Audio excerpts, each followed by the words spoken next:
자, 이제 말씀 듣도록 하겠습니다. 오늘은 8번째 재앙입니다. 어떤 재앙일까요? 메뚜기 재앙이에요. 메뚜기 재앙. 우리 한번 조금 돌아보겠습니다. 지금 10가지 재앙을 향해서 쭉 달려가요. 우리 마지막 재앙은 뭔지 알죠? 뭐예요? 장자의 죽음. 장자의 죽음. 자, 첫 번째 재앙이 뭐였죠? 물이 피가 되는 거예요. 이렇게 딱 외우시면 돼요. 물이 피가 돼요. 그 다음에, 그렇죠. 물이 피가 되니까 물에 있어야 될 개구들이 거기 있지 못하고 올라오는 거예요. 개구리 재앙. 그 다음에 이 개구리가 다 마당에 가서 죽었어. 그러니까 거기서 뭔가 이가 생겨났어요. 이. 그 다음에, 그렇죠. 더러운 것, 그 상한 것에 파리떼가 꼬여. 그러니까 파리. 그 다음에, 그렇죠. 파리떼가 막 돌아다니니까 가축에 전염병이 일어나. 그 다음에, 사람의 몸에 전염병이 일어나. 그 다음에 우박재앙이 떨어지는 거예요. 그리고 오늘 이 재앙이 벌어집니다. 이렇게 순차적으로 이렇게 연결지어서 이렇게 조금 기억하시면, 물이 피가 되고 개구리가 나오고 이가 나오고 파리가 나오고 가축 전염병, 사람 전염병, 그리고 우박재앙, 그리고 오늘은 무슨 재앙이라? 메뚜기 재앙. 아예 한 김에 다 하죠. 그 다음에 무슨 재앙이 있고요? 그렇죠. 암흑재앙이 있고, 이제 암흑. 그 다음에 그게 현실화가 되지요. 그 죽음의 공포에 온 애굽 전역이 휩싸이게 됩니다. 자, 오늘도 이 8번째 재앙, 메뚜기 재앙 속에 숨겨진 하나님의 구원의 비밀을 좀 저와 여러분들 추적해 가도록 하겠습니다. 자, 우리 재앙이 반복됩니다. 벌써 8번째 재앙까지 왔어요. 이 재앙이 반복되면서 하나님께서 모세에게 하시는 반복적인 말씀이 있어요. 한 번, 두 번 얘기하시는 게 아니고 무려 9번이나 똑같은 얘기를 하십니다. 어떤 얘기인가? 너 누구에게로 가라? 그래서 바로에게로 가라. 그리고 내가 이런 재앙을 내릴 것이다. 재앙에 대해서 예고해라. 하지만 바로가 들을 것이다, 안 들을 것이다? 안 들을 것이다. 왜냐하면 그 이유가 뭐라? 하나님께서 바로의 마음을, 그렇죠, 완악하게 하셨기 때문이라는 거예요. 이 내용이 계속 반복됩니다. 바로에게 가라. 가서 막 재앙 내렸어요. 근데 바로가 마음을 돌이켜요, 안 돌이켜요? 안 돌이켜. 예 백성 놓아줄 줄 알았더니 안 놓아줘. 그렇게 실패하고 돌아왔는데 또 하나님은 뭐하라? 또 가라. 또 가라. 그리고 재앙을 예고해라. 그리고 바로는 절대 듣지 않을 거야. 왜냐하면 바로의 마음을 내가 강팍하게 했기 때문이야. 이 말씀이 계속 반복이 됩니다. 아니, 하나님께서 바로의 마음을 강팍하게 하셨다고요. 그러면 아무리 말을 해도 들을까요, 안 들을까요? 안 들어요. 오늘 본문에 보면은 17절에 바로가 이번에는 독특한 반응을 보이죠. 뭐라고 하냐면, 이번만 나의 죄를 용서하소서. 막 회개의 모습을 보입니다. 제발 이번만 한 번만 용서해 달라고. 이거 회개일까요, 아닐까요? 아니에요. 왜 아니에요? 하나님이 은혜를 주신 결과가 아니야. 여러분, 진정한 회개, 나를 구원하고 나를 돌이키게 하는 회개는 뭐냐면 나로부터 나오는 것이 아니라 하나님이 은혜를 주셔야 되는 거예요. 그래서 잘못했어, 내가 깨달았어, 그냥 그거는 뉘우치는 거예요. 그거는 회개라. 성경이 말하는 회개가 아니고, 성경이 말하는 회개, 구원에 이르게 하는 회개는 뭐냐면 나로부터 시작되는 것이 아니라 누가 주시는 은혜다. 그러니까 하나님이 은혜를 주셔야 회개를 하는 거예요. 그런 점에서 저와 여러분은 하나님으로부터 큰 은혜를 입은 줄로 믿으시기를 바랍니다. 그러니까 은혜가 있어야 회개도 하는 거예요. 은혜가 있어요. 자, 하나님께서 바로의 마음을 강팍하게 하셨기 때문에 아무리 재앙을 내리고 바로 앞에 가서 얘기를 해도 바로의 마음이 돌이킨다, 안 돌이킨다? 안 돌이킨다라는 거예요. 이거 하나님이 알아요, 몰라요? 알아요. 그럼에도 불구하고 하나님은 계속해서 바로에게 뭐라고 하시냐면, 너 가라. 아니, 바로가 아니고 모세에게. 너 바로에게 가라. 너 바로에게 가라. 계속해서 나의 말을 전하라는 거예요. 자, 그러면 우리 질문해 볼 수 있겠잖아요. 왜 하나님께서는 바로가 마음을 완악하게 해서 분명히 거부할 걸 알면서도, 그거 뻔히 알면서도 왜 우리 하나님은 계속해서 반복적으로 바로에게 가서 말하라고 하는가? 왜 모세를 바로 앞에 이렇게 잔인할 정도로 한두 번도 아니고 계속해서 반복적으로 세우시는가? 왜 그런 거예요? 그 이유로부터 오늘 말씀을 좀 시작하도록 하겠습니다.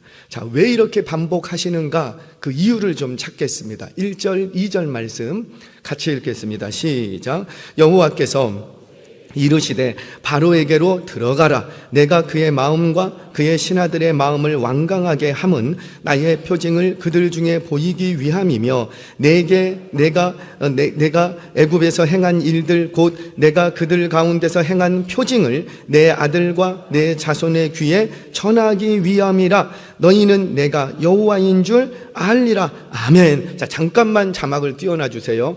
여기에 하나님께서 계속해서 모세에게 바로에게 가서 쫓겨나도 계속해서 바로에게 보내시는 이유가 뭐냐? 여기에 두 가지 이유가 있답니다. 이걸 표면적 이유라고 하는데, 첫 번째는 뭐라? 그렇게 바로에게 들어가서 뭘 그들에게 보이기 위함이라? 나의 표징, 오트라는 단어예요. 우리 옛날에 오트라는 단어에 대해서 설교를 한번 했는데, 오트라는 단어예요. 하나님이 어떻게 구원하시는지, 하나님의 구원하심에 대한 자기 계시, 조금 어려운 말인가요? 하나님이 어떻게 구원하시는지 자기 표현 방식이 뭐냐면 바로 10가지 재앙이라는 거죠. 그래서 계속해서 바로에게 보내는 이유가 뭐냐면 나의 표징을 그들 중에 보여주기 위해서, 내가 어떻게 구원하는지를 보여주기 위해서 내가 이렇게 한다. 자, 두 번째 또 하나의 이유는 뭐라? 바로 대대손손 내 아들과 내 자손의 귀에 전하게 하기 위해서. 그러니까 한 번만 재앙 크게 한번 내리고 스탑하면, 이게 당대의 시대에는 하나님을 알겠는데 세월이 지나면 안 돼, 모른다. 모를 수 있어서 어떻게 하겠다? 내가 10가지나 재앙을 반복적으로 내림으로써 대대손손 내가 여호와인 줄 모든 세대가 알도록 하기 위해서 이렇게 하신다라는 거예요. 자, 이거는 표면적인 어떤 그 이유입니다. 이게 드러난 이유예요. 그런데 여기에는 숨겨진 이유가 또 하나가 있습니다. 오늘은 이걸 좀 살피려고 그래요. 숨겨진 이유. 그게 뭐냐면 바로 모세를 격려하시는 하나님이라는 거예요. 격려. 자, 설명하겠습니다. 이 격려 때문에 모세는 또 가서 꾸지람 듣고 나오고, 또 꾸지람 듣고 나오고, 또 속고 나오고 해도 실패하는 것처럼 보이지만 하나님의 이 격려하심이 있었기 때문에 그가 마침내 승리하더라는 거예요. 이런 거죠.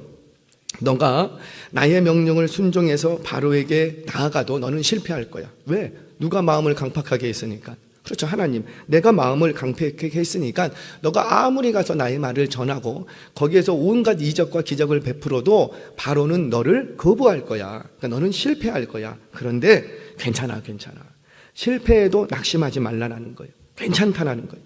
너 요구를 듣지 않는 것은 너에게 능력이 없어서가 아니라 그냥 내가 바로의 마음을 강팍하게 해서 그런 것뿐이니까 너 가서 외면당하고 거부당하고 실패해도 어떻게 해라? 또 가라. 언제까지 가나 봅시다. 또 가라. 계속 가라는 거예요. 왜? 너한테 무슨 문제가 있는 게 아니라 너가 실패하지만, 너가 내가 원하는 대로 순종해서 갔지만 너는 실패할 거야. 근데 너가 실패하지만 낙심하지 마라. 괜찮다. 그건 너한테 문제가 있는 게 아니라 바로의 마음이 강팍해서 그래. 그러니까 너는 괜찮아. 그러니까 어떻게 해라? 또 가라. 지금 보이세요? 하나님이 모세를 계속해서 격려하십니다. 나 다시는 안 갈래요. 가라. 괜찮아. 너한테 문제가 있는 게 아니야. 너 실패했다고 낙심하지 마. 너를 거부한다고 주눅들지 마. 괜찮아. 그냥 너는 가서 내가 하는 걸 전하기만 하면 돼. 계속해서 모세를 격려해 주십니다. 사랑하는 여러분, 계속해서 실패하는 모세를 향해서 그래도 계속해서 너 바로에게로 가라. 너가 능력이 없어서가 아니라 내가 그의 마음을 강팍하게 해서 그런 거야. 그러니까 너는 뭐 배신당하고 뭐 실망당하고 꾸지람 들고 그런다고 해서 신경 쓰지 마. 주눅들 필요도 없어. 실패하더라도 너는 계속 가. 너는 누구하고 내가 너와 함께 할 거야. 그러니까 그 사실만 딱 붙들고 실패해도 괜찮아. 그냥 그 앞에 가라는 거예요. 사랑하는 여러분, 지금도 우리 하나님께서는 실패하고 좌절하고 낙심하기 쉬운 나를 찾아오셔서 모세에게 격려하셨던 것처럼 오늘도 격려하십니다. 뭘 통해서? 말씀을 통해서. 우리 지난 한 주간 세상에 가서 얼마나 실패하고 돌아왔냐고요. 믿지 않는 가족들 앞에서 이번만큼은 내가 예수 믿게 하리라, 그렇게 내가 뛰어들었지만 그게 내 맘대로 되던가요? 실패했어요. 또 실패하고 또 실패하고. 내가 이 직장을 복음화하리라, 그런 마음 가지고 뛰어들었어요. 근데 정말 직장이 복음화 되답니까? 내 거래처, 저 거래처를 하나님의 나라 만들기라, 그렇게 뛰어들면서 기도하면서 사업을 일구었어요. 그랬더니 거래처가 회심하고 예수 믿는 거래처가 되던가요?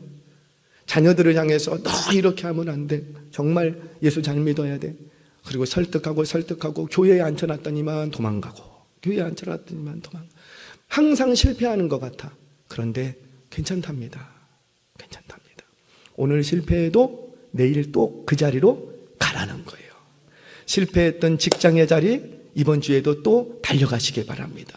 내가 아무리 전에도 문 두들겨도 문도 열어주지 않고 나를 외면하는 그 거래처지만, 예수님 예자만 나오면 얼굴을 붉히는 거래처지만, 그럼에도 불구하고 또 그에게로 가라는 거예요. 우리 하나님 여러분들을 격려해 주십니다. 우리 사이에도 격려가 얼마나 중요해요. 직장에서 좀 잘해보려고 열심히 뛰어보지만 돌아오는 것은 직장 상사들의 능총, 질책밖에 없어요. 아무리 수고해도 제대로 인정받지를 못해. 내가 하는 것만큼 회사 동료들도 나를 인정 안 해주고 오히려 무시하고 깔보는 것 같아. 이런 회사에 내가 계속 다녀야 될까? 막 퇴근할 때가 되면 막 고민이 돼. 내일부터는 회사 때려치워야지. 막 그리고 집으로 돌아왔어요. 그렇게 축 늘어진 어깨를 가지고 무거운 짐을 한껏 짊어매고 집으로 돌아왔는데 내일부터 안 나갈란다. 그리고 왔는데 아침이 되면 또 바지락 뭐 이렇게 좀 추석이어서는 또 회사로 또 출근해. 왜 그런 거예요? 지난밤에 격려받았어. 집에 있는 자녀들이 한마디 합니다. 아내가 한마디가 다 해주는데, 그러니까 말을 잘해야지 돼요.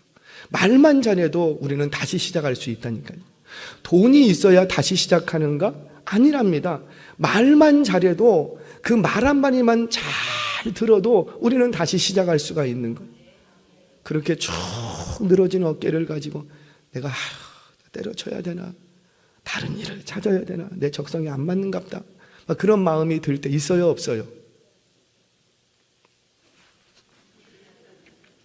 나는 말하지 않으란다. 막 그냥 입을 꽉 깨물고. 있어요, 없어요? 있어요. 그런데 그럴 때 자녀가, 아내가 다 와서 여보 무슨 일 있어? 여보 힘내. 괜찮아. 세상 다 그런 거지. 그 상사가 나쁜 거지. 당신이 잘못하는 게 아니야. 할렐루야. 자녀가 와서 딱 얘기합니다. 아빠 힘내세요. 우리가 있잖아요. 뭐가 있긴 있어. 그렇게 말하면 안 되고, 아빠 힘내세요. 하나님이 있잖아요. 아멘이세요? 이런 우리의 작은 격려도 지금 의기소침해 있고 절망과 낙심해 있는, 다 보는 것을 포기하고 싶은 우리의 가장들을 다시 일으켜 세울 수가 있더라는 거예요. 우리는 뭐만 했는데? 격려만 했는데, 말 한마디 했을 뿐인데. 그래요. 우리끼리도 격려가 필요해요. 지금 힘들고 어려운 상황에 있는 집사님이 계셔. 그거 알아. 아이고 거봐, 신앙생활 곧다구로 하니까 그렇게 되지. 이런 말 하면 돼요, 안 돼요? 오늘 요즘 계속 욥에 대한 얘기 듣죠. 당신이 죄가 있으니까 그 꼬라지 당한 거야. 설령 그게 맞다 손 치더라도 지금 그에게 필요한 건 뭐예요? 책망이 아니고 위로예요. 격려예요. 일단 다시 일으켜 세워놓고 그리고 잘잘못을 따지든가. 그런데 이렇게 세우지는 않고 그냥 지금 확 죽어가는 그 심령에 있는 그를 아주 지근지근 밟으려고 그래요. 사랑하는 여러분, 성도들 사이에도 격려가 필요합니다. 물론 하나님이 격려하실 거예요. 하나님이 위로하실 거예요. 그런데 그 하나님의 격려와 위로가 누구를 통해서 나오냐면 사람을 통해서, 옆에 있는 우리 구역장님을 통해서, 옆에 계시는 우리 교구장님을 통해서, 목사를 통해서, 장로님들을 통해서, 권사님들을 통해서, 교회의 리더를 통해서 그 음성이 들려지더라는 거예요. 사랑하는 여러분, 우리 교회, 우리끼리도 많이 격려하시기를 바랍니다. 그렇게 격려하면 실패하고 또 실패해도 우리는 다시 한 번 더 그 실패의 자리로 달려가서 승리하게 될 줄로 믿습니다. 자, 이것이 바로 모세를 계속해서 바로에게 돌려보냈던 하나님의 심중이었어요. 자, 두 번째는 오늘 이 메뚜기 재앙 속에서 정말 우리가 좀 교훈받아야 될 내용이 이거예요. 자, 이 메뚜기 재앙 앞에서 이 바로와 그의 신하들이 이전에 없던 이상한 반응을 냅니다. 자, 우리 보겠습니다. 7절 말씀 같이 한번 읽겠습니다. 시작. 바로의 신하들이 그에게 말하되 어느 때까지 이 사람이 우리의 함정이 되리이까? 그 사람들을 보내어 그들의 하나님 여호와를 섬기게 하소서. 왕은 아직도 애굽이 망한 줄을 알지 못하시나이까? 하고 아멘. 자, 이전과는 다른 반응이죠. 빨리 저 백성들 보내자는 거예요. 바로와 그 신하들이 이렇게 확 변해버렸습니다. 왜 이렇게 변했는가? 그 변한 이유는 바로 메뚜기 재앙의 시기 때문이었어요. 시기, 때 때문에. 무슨 말이냐면 메뚜기 재앙은 우박 재앙 직후에 옵니다. 우박 재앙은 오늘날의 우리 원력으로 보자면 1월 중순에서 2월 초순경이었어요. 그러니까 초겨울이 아니죠. 한참 겨울을 지내고 있는 그때였어요. 그러면 이 메뚜기 재앙은 언제 오냐면 3월 말부터 4월 초순경에 불어닥친 재앙입니다. 그러니까 2, 3개월의 텀이 있어요. 텀이. 우리 성경을 보겠습니다. 출애굽기 9장 31절 말씀 같이 보겠습니다. 시작.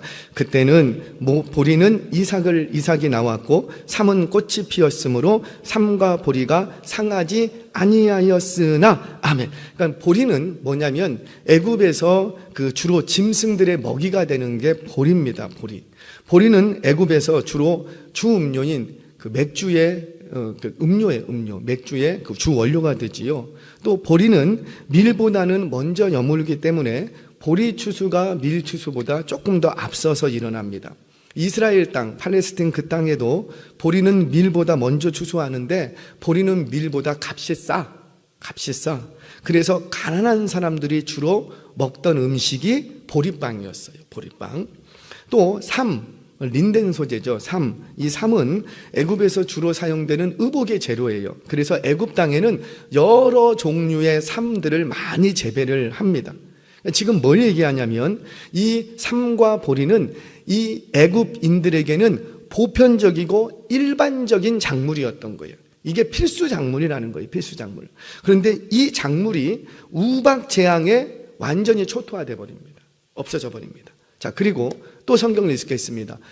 출애굽기 9장 32절 이어지는 말씀 같이 읽겠습니다. 시작. 그러나 밀과 쌀보리는 자라지 아니한 고로 상하지 아니하였더라. 아멘. 그러니까 이 계절을 따라서 추수해야 될 남은 곡식 작물들이 있는데 우박 재앙을 피했던 작물들을 누가 와서 다 먹어치우고 이제 메뚜기가 와서 다 쓸어버리겠다는 거예요. 메뚜기가. 이게 무슨 내용이냐? 밀, 쌀, 보리까지 또는 그 외의 모든 나무와 풀과 채소까지 다 쓸어버리면 그나마 우박 피해를 피했던 남은 작물들까지 메뚜기가 다 먹어치워버리면 어떤 상황이 발생하냐면 이 우박 재앙 정에 어떤 재앙이 있었냐면 그 짐승들이 가축 전염병 재앙이 있었다고요. 그러니까 가축 전염병 재앙 때문에 얼마나 많은 가축들이 죽었겠어요. 가축들 다 죽었어요. 거기다가 필수 작물들 다 없어졌어. 거기다가 조금 남은 작물들도 있는데 그것도 다 완전히 없어져 버린 거예요. 그러면 이거 어떻게 됩니까? 그나마 남은 가축들도 먹을 게 없어지고 백성들은 더 먹을 게 없어지는 거예요. 이렇게 되면 이거는 국민들이 가만히 있을까요, 없을까요? 가만히 있을 수가 없는 거예요. 여러분, 우리 역사적으로 보면 정권이 바뀔 때는 반드시 그 루틴이 있어요. 루틴. 어떤 게 있냐면은 경제가 어려워지고 먹고 살기 어려워지면 그때 이제 정권이 많이 바뀌게 돼요. 그렇지 않나요? 대부분이. 그러니까 사회 국민들의 경제, 먹고 사는 문제와 정권은 딱 연결이 되어 있더라는 거예요. 마찬가지입니다. 바로도 화들짝 놀라게 된 거예요. 이러다가는 국민들이 들고 일어나겠는데, 이거 이렇게 하다가는 우리나라 폭삭 망하겠는데, 이걸 누가 얘기하냐면 하나님이 말씀하신 게 아니라 누가 얘기하더라? 바로와 그의 신하들이 얘기하더라는 거예요. 그러면서 이들이 요청하는 게 빨리 이 백성 내보내자. 이 백성을 왜 내보내는 거예요? 이 백성들이 하나님을 섬기는 게 옳기 때문에 내보내는 것이 아니라 지금 뭐하게 생겼으니까 그 자기들이 죽게 생겼으니까 내보내자라는 거예요.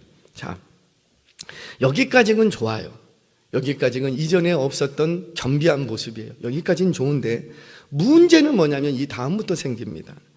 이 허락을 해주는데 너희 나가라고 허락을 해주는데 교묘한 타협안 하나를 던지더라는 거예요. 이게 오늘 우리가 좀 주목해서 봐야 될 내용입니다. 왜? 오늘날 우리 그리스도인들을 향해서도 똑같이 사단 마귀가 이 교묘한 수작을 저와 여러분들에게 걸어온다는 거예요. 여기에 다 걸려 넘어지고 있어요.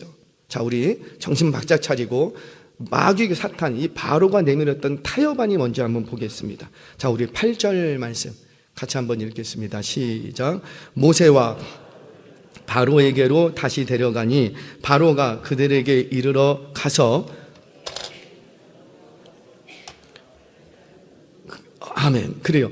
여호와를 섬기러 갈 자가 누구냐? 지금 무슨 말이에요? 바로는 교묘하게로 그래 나가서 섬겨라. 너 여호와 섬겨라. 그렇게 말해놓고 나서 단서 조항 하나를 딱 붙입니다. 그게 뭐라? 누가 가서 섬길 거니? 아니 지금까지 했던 얘기 뭘로 들었냐고. 내 백성 우리 모두 나가야 돼. 그런데 나가라 그렇게 해놓고 나서는 뜬금없이 누가 갈 거니? 이 말은 곧 뭐예요? 너희 다 가지 말라라는 거죠. 다 가지 말라라는 거예요. 섬기려? 그래 내가 섬기는 거 허락하겠다. 그런데 모두 나가서 섬기지는 말라. 너희 선택해라. 누가 갈지. 그러니까 대표자들만 나갔다 와라. 지금 그 얘기를 하는 거예요. 사랑하는 여러분, 세상은 믿고 있는 저와 여러분들 향해서 오늘도 똑같이 얘기합니다. 예배 드려라. 오늘도 예배 드리러 왔어요. 예배 드려라. 예배 드리는데 온전하게 예배 드리지는 말라. 헌신해라. 헌신하는데 완전히 올인해서 헌신하지는 말라. 적당히 예배하고 적당히 헌신하고 적당히 자리 좀 지키다가 그래 가면 돼. 그게 뭐 예배하는 거지. 뭐 대단한 거 있어. 여러분, 어떤 신학자가 예배에 대해서 이렇게 얘기를 했습니다. 여러분들 축구 경기 보셨습니까? 우리 심각하게 보셨습니까? 카타르 월드컵, 아시안컵, 그 월드컵 경기 저도 이제 다 보지는 못했어요. 이렇게 집에 들어가면 후반전 끝머리 이렇게 하더라고요. 또는 이제 아침이 되면 제가 유튜브로 하이라이트로 쫙 이렇게 봅니다. 근데 축구 경기를 보면 요번 아시안컵 저는 전문가가 아니어서 몰라요. 그런데 그냥 전문가들이 하는 얘기를 들은 걸 얘기하는 것뿐이에요. 요번 아시안컵은 역대 최고 전력이었다고 합니다. 우리나라 입장에서는 손흥민 선수부터 이강인, 황희찬 하여튼 역대 최대 전력이 다 모였어요. 이들의 연봉이 수백억 대거든요. 세계에 나가서 최고 라인업을 구성해서 이번에 4강 진출을 목표로 했어요. 그래갖고 달려들었어. 근데 개개인은 최고의 실력자들이에요. 세계적인 선수들이에요. 그런데 우리보다도 피파 랭킹 굉장히 말레이시아하고 3대3 이거는 있을 수 없는 일입니다. 3대3 그리고 일어나고 이거는 있을 수 없는 일이 이게 결과적으로 딱 나타났다. 그럼 이런 결과가 온 이유가 뭐냐? 그 이유가 뭘까요? 개인의 실력이 없어서가 아니라 누구의 문제? 감독. 적재적소에 배치를 못했다는 거죠. 개인의 실력들이 뛰어난데 그들을 적절하게 운영하지 못했다는. 그래서 감독의 부재, 리더십의 부재, 이게 이제 지휘권의 부재, 이게 이제 떠오릅니다. 여러분, 이런 축구 경기를 보면 예배를 축구 경기에 딱 비유를 했어요. 어떻게 비유했냐면 축구 경기가 시작되면은 몇 가지 부류의 사람들이 있습니다. 첫 번째, 관중이 있죠. 관중이 있어요. 그리고는 필드에서 뛰고 있는 선수들이 있고, 그리고 지휘소, 벤치에 앉아서 지시하는 지휘소가 있어요. 그러면 저와 여러분들이 예배한다면 예배자의 위치는 어디에 있어야 될까요? 관객도 흥분합니다. 관객도 골을 넣으면 같이 기뻐합니다. 즐거워합니다. 그런데 관객은 절대 선수가 아니에요. 관객은 자기 마음에 안 들면 바로 등 돌립니다. 그 선수들이 열심히 뛰었든 안 뛰었든 상관없어. 내 마음에 들면 환호하고 금방 환호했다가 내 마음에 안 들면 등 돌려요. 이런 예배자는 하나님 안 기뻐하신다. 분명히 운동 경기 그 안에 있었어. 함께 뛰었어. 함께 마음으로 뛴 거죠. 와, 환호하고 골을 넣을 때는 함께 기뻐하고 함께 즐거워하고, 우리 그러잖아요. 함께 찬양하고 함께. 그런데 관중의 의식을 가지고 예배하는 자들은 실패한다는 거예요. 벤치형 예배자가 있대요. 벤치형 예배자는 뭐예요? 저 집사님은 왜 저렇게 예배드려? 저 사람은 왜 이렇게 박수치면서 예배하지? 저 사람은 왜 이렇게 눈물 흘리면서 오늘은 어떻게 돼? 하여튼 지금 뭐만 보는 거예요? 자기보다도 다른 사람들이 어떻게 하는지 여기에 관심이 많은 사람, 이걸 벤치형 예배자라고 합니다. 이런 사람 실패. 그러면 진짜 예배의 승리자들은 누굴까요? 필드에서 뛰는 거예요. 그래서 하나님이 원하시는 예배자의 모습은 뭐냐? 10대 0으로 져도 내가 진다 할지라도, 또는 그 필드에서 뛰다가 내가 다친다 할지라도 우리 하나님은 어떤 예배자를 원하시고? 필드에서 뛰는 예배자를 원하시는 거예요. 아멘이세요? 저와 여러분들 예배를 관망하는 관객들이 되지 마시기를 바랍니다. 지시하고 있는 오늘 예배는 어땠다 판단하고 지시하는 그런 벤치형 예배자 되지 마시기를 바랍니다. 저와 여러분들 몸이 부서지는 한이 있어도, 헐령 우리가 그 게임에서 오늘 실패한다 할지라도 필드에서 뛰어다니는 예배자들 되시기를 바랍니다. 그래서 진짜 하나님이 기뻐하시는 예배자는 어떤 예배자냐? 적극적으로 예배에 참여하는 예배자죠. 참여하는 예배자. 그런데 사단 마귀가 우리를 꼬시는 건 뭐예요? 예배하러 가라. 예배하러 가는데 적극적으로 예배하지는 마라. 그냥 찬양 부른다고 너까지 찬양 부를 필요가 뭐가 있냐? 다른 사람 크게 부르니 너는 그냥 조용히 그냥 입만 뻥긋뻥긋하고, 다른 사람들 다 기도하는데 뭐 너까지 그렇게 뭐 소리내서 기도할 필요가 있냐? 그냥 적당히 그냥 폰만 잡다가 가면 되지. 이런 예배자는 하나님 안 기뻐하신다는 거예요. 마귀가 원하는 것이 그래요. 그저 교회에서 그냥 예배만 드리러 와주세요. 자리라도 채워주세요. 너무 고맙습니다. 막 그러는 교회, 죄송해요. 성도 다 죽이는 거예요. 사랑하는 여러분, 우리 적극적인 예배자들 되시기를 바랍니다. 예배할 때 온전하게 예배하시기 바랍니다. 예배할 때 오늘 이 예배가 정말 나의 인생의 마지막 예배인 것처럼, 오늘 내가 집에 돌아가다가 하나님 나를 부르셔도 후회할 것이 없는 그런 적극적이고 진정성 있는 온전한 예배자들 되시기를 주의 이름으로 축원합니다. 자, 여기 바로의 타협 안에 속아 넘어가면 안 돼요. 학생들이라고 해서도 예외가 없다고요. 어린아이라고 해서도 예외가 없다고요. 하나님 앞에서는 어린아이나 학생이나 늙은이나 젊은이나 다 똑같아요. 너가 온전하게 예배했냐 안 했느냐, 우리 하나님 그걸 보시지, 너가 몇 살짜리 예배자냐 그거 보시는 거 아니라고요. 너가 어떤 직분으로 가지고 예배를 드렸냐 그거 보는 것이 아니라, 너가 얼만큼 진정성 있는 예배를 드렸느냐, 우리 하나님 그거 보신답니다. 저와 여러분들 이왕 예배의 자리에 나오셨으니 예배를 관망하는 사람들이 아니라 예배를 적극적으로 예배하며 온전하게 예배하는 저와 여러분 되시기를 주의 이름으로 축원합니다. 자, 그런데 이 바로가 타협하는 건 뭐예요? 예배는 해라. 근데 온전하게 예배 안 해도 된다. 헌신은 해라. 그러나 온전하게 죽을 듯 상뚱 뭐 헌신할 게 뭐가 있냐, 이거예요. 그러면서 툭 던지는 말이 있습니다. 우리 9절 10절 말씀 같이 한번 보겠습니다. 시작. 모세가 우리가 여호와 앞에 절기를 지킬 것인즉 우리가 남녀노소와 양과 소를 데리고 가겠나이다. 바로가 그들에게 이르되 내가 너희와 너희의 어린 아이들을 보내면 여호와가 너희와 함께 함과 같으니라. 보라, 그것이 너희에게는 나쁜 것이니라. 아멘. 지금 뭐래요? 어린 아이들 데려가는 건 좋은 거다 나쁜 거다? 나쁜 거다라는 거예요. 그러면서 뭐라고 말하냐면 11절 상반절 말씀 우리 같이 한번 읽겠습니다. 시작. 그렇게 하지 말고 너희 장정만 가서 여호와를 섬기라. 아멘. 이 한마디로 무슨 말이에요? 너 그래 섬겨. 너 예배하러 가. 예배하러 가는데 어린 것들은 어디에 두고? 일단 집에 두고 누구만 가면 되겠다.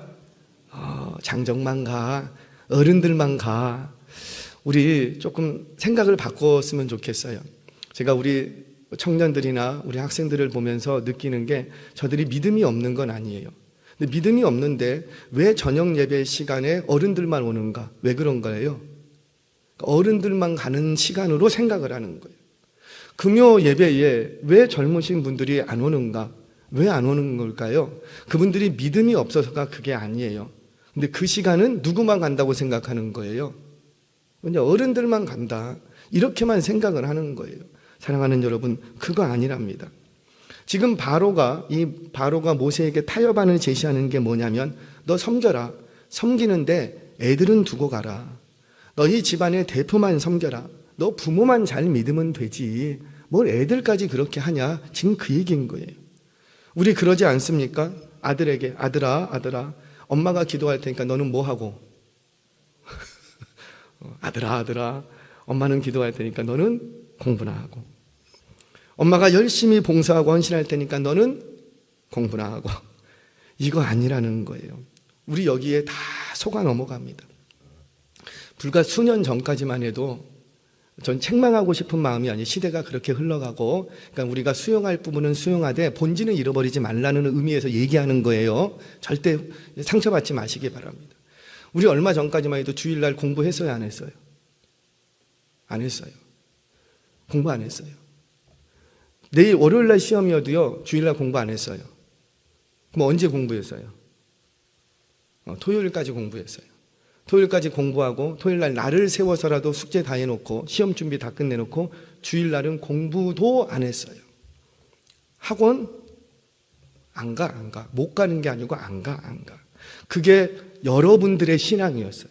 제 신앙이라는 게 아니라 여러분들의 신앙이었어요.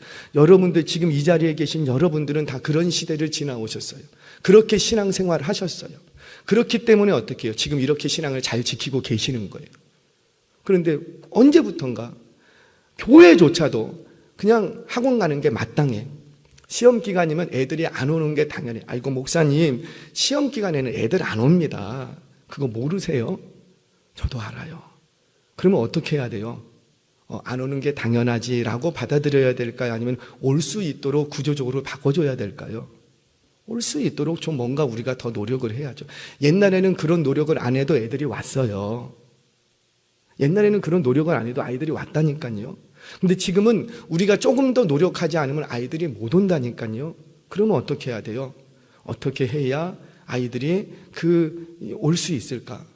제가 제 자랑하는 건 아니지만 제가 중고등부를 사역할 때 예배 3번씩 드렸어요. 3번 주일날. 목사님 그렇게 하라는 거 아니에요. 왜? 애들이 시험 본다고 학원을 가야 된대. 그러니까 제가 이렇게 보니까 그래 학원 가. 그럼 학원 갔다 언제 오니? 그때 예배하죠. 하루에 3번, 주일날 3번 예배를 드렸어요. 아침에 한 번, 점심에 한 번, 저녁에 한 번. 중고등부 애들 데리고. 왜?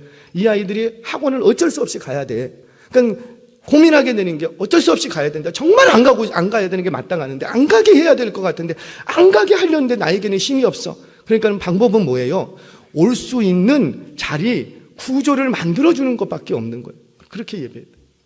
과연 우리는 얼마나 고민하고 있습니까? 시대가 그렇게 흘러간다고 그냥 우리도 그렇게 편승해서 당연한 거지 라고 생각합니까? 아니면 이것을 돌파해 보려고 노력하고 있습니까? 부모 세대가 자녀를 위해서 해줄 수 있는 것은 어떻게 하는 것이 예수를 잘 믿는 것인지 보여줄 수는 있어요. 그렇죠. 보여주는 것까지만 할 수 있어요. 하지만 우리는 보여줄 수 있지만 그들에게 믿음을 줄 수는 있어요, 없어요? 없어요. 그러니까 믿음이라는 게 뭔지, 예수 잘 믿는 게 뭔지 보여줄 수는 있지만 믿음을 줄 수는 없어요. 그래서 부모들의 열심히 있는 신앙생활은 굉장히 좋은 영향력을 갖습니다. 그것이 사실이에요. 그러나 내가 신앙생활 잘한다고 해서 우리 자녀도 하나님 앞에서 인정받는 건 아니라는 거예요. 내가 잘 믿는 만큼 누구도 잘 믿어야지 돼요. 내가 잘 믿는 것보다 누가 더 잘 믿어야 되고, 그렇죠.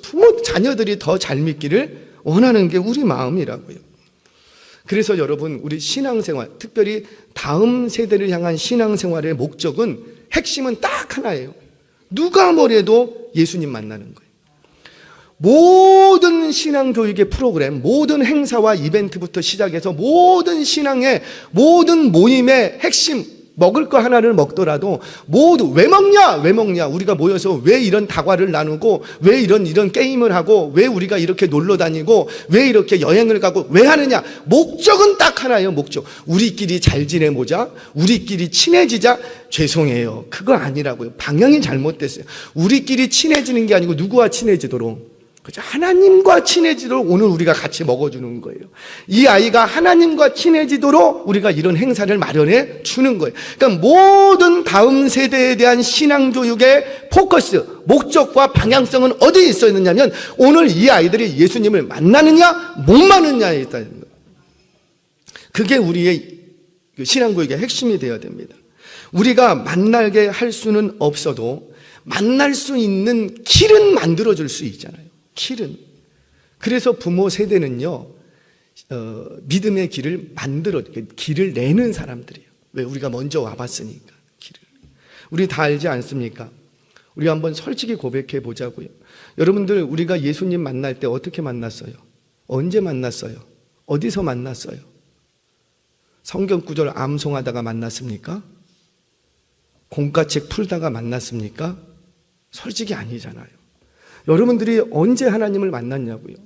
여러분들이 언제, 어디서, 어떻게 하나님을 만났냐고요? 예수님을 나의 구주로 영접하게 됐냐고요? 바로 고난 중에 있을 때. 그때 만나지 않으셨나요? 고난 중에 있을 때, 기도의 자리에 있을 때, 대부분은 중고등부 시절 때 어디 가갖고?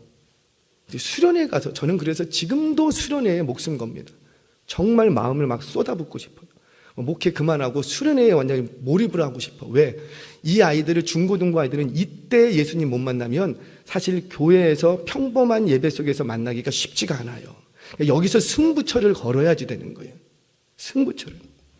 왜 이런가? 바로 우리는 다 알거든요. 내가 언제 예수님을 만났냐면 고난 중에 있을 때 예수님 만나고, 기도의 자리에 있을 때 예수님을 만났어. 수련회 가서 예수님 만났어. 그러니까 우리는 이 아이들이 예수님을 어디서 언제 만나는지 우리는 알아. 그러면 우리는 어떻게 해야지 돼요? 우리가 길을 만들어줘야지. 어떤 길을 만들어주고? 이 아이들이 고난당하는 길을 두셔야지 돼요.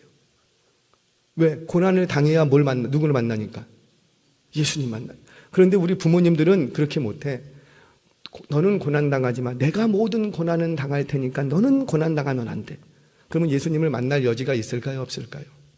죄송하지만 우리가 다 길 막고 있는 거라고요. 우리 기도의 자리, 이 기도의 자리 누구와 함께 와야 될까요? 자녀들과 함께 와야죠. 이 자녀들이 기도를 하든 안 하든 그건 둘째 문제고, 최소한 내가 기도하는 모습은 보여줄 수 있잖아요.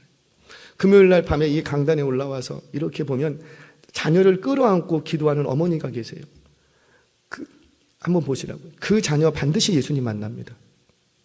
지금 내 옆에서 엄마가 울면서 자기를 위해서 야, 예수님 만나야 됩니다. 예수님 만나야 됩니다. 울면서 기도하고 있는데 어떤 자녀가 희희낙낙거릴 수 있어요? 못해요. 엄마 왜 그래? 같이 우는 거예요.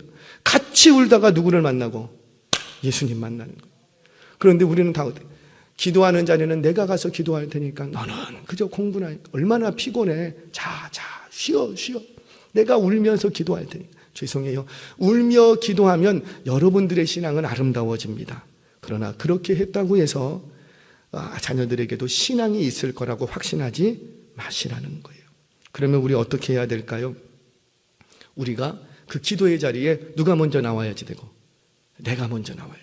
내가 먼저 나올 때 나 혼자 나오면 안 되고 반드시 누구랑 같이 나오고, 신앙을 전수해주고 싶은 그 자녀를 데리고 나와야지. 우리 죄송해요. 우리 주일학교 선생님들 오른쪽 엄지발가락만 손 이렇게 들어보세요. 선생님들 계시죠? 선생님들 정말 제가 이런 말까지 안 드렸던 것 같은데 기도하세요. 금요 기도일 날 왜 선생님들이 안 오셔요? 그러면 토요일 날 모이셔서 기도하십니까? 아이들의 그 빈자리를 놓고 아이들이 와서 내일 예배 드려야 돼. 이 자리는 누구 자리? 이 자리는 누구 자리? 그 자리를 보고 여러분들 기도하십니까, 선생님들? 어떻게 기도 안 하고 아이들이 예수님 만날 거라고 확신할 수 있어요? 어떻게 기도 안 하고 이 아이들이 오늘 예배 속에서 예수님 만날 거라고 누가 확신할 수 있어요? 누가 그렇게 된다고 얘기했어요? 절대 그렇게 되지 않아요. 성령의 임재가 없는데 아무리 회개한다 할지라도 그 회개는 가짜 회개라 그랬어요. 성령의 임재가 없는데, 하나님의 은혜가 부어지지 않는데 어떻게 우리 아이들이 예수님 만날 수 없어요. 만날 수 없어요. 그러면 우리 뭐 해야 될까요? 기도해야죠. 제발 기도해야죠. 새벽에 나와서 기도 못하면 금요일이라도 나와서 기도해야죠. 울며 기도해야죠. 이 기도의 자리에 나 혼자 나오지 않고 내 어린 자녀들을 여러분 아시죠? 어리면 어릴수록 예수 만날 수 있는 확률이 높습니다. 이건 확률적으로. 왜? 아이들은 엄마 아빠가 시킨 대로는 해. 이제 커버리면 시켜도 안 하기 때문에 어려워지는 거지, 시킨 대로는 해. 그럼 아이에게 얘야 같이 기도해. 강단 기도가 시작이 됩니다. 강단 기도를 쫙 하는데 기도하러 나오세요. 그러면은 야 너 나가. 자녀만 나가. 부모님은 안 나와. 그러면 이 자녀들이 누구를 보고 누구를 의지하면서 기도해야 될까요? 사랑하는 여러분, 애초에 말씀 이건 책망하고 싶은 마음이 아니라 안타까운 마음이, 우리 함께 기도해 주시기 바랍니다. 아이들이 기도의 자리에 나오는 거 얼마나 귀해요. 그러면 부모님들이 같이 나오셔서 울며 기도해 주셔야죠. 부모님이 못 나오시면 선생님들이라도 나오셔서 기도를 해 주셔야죠.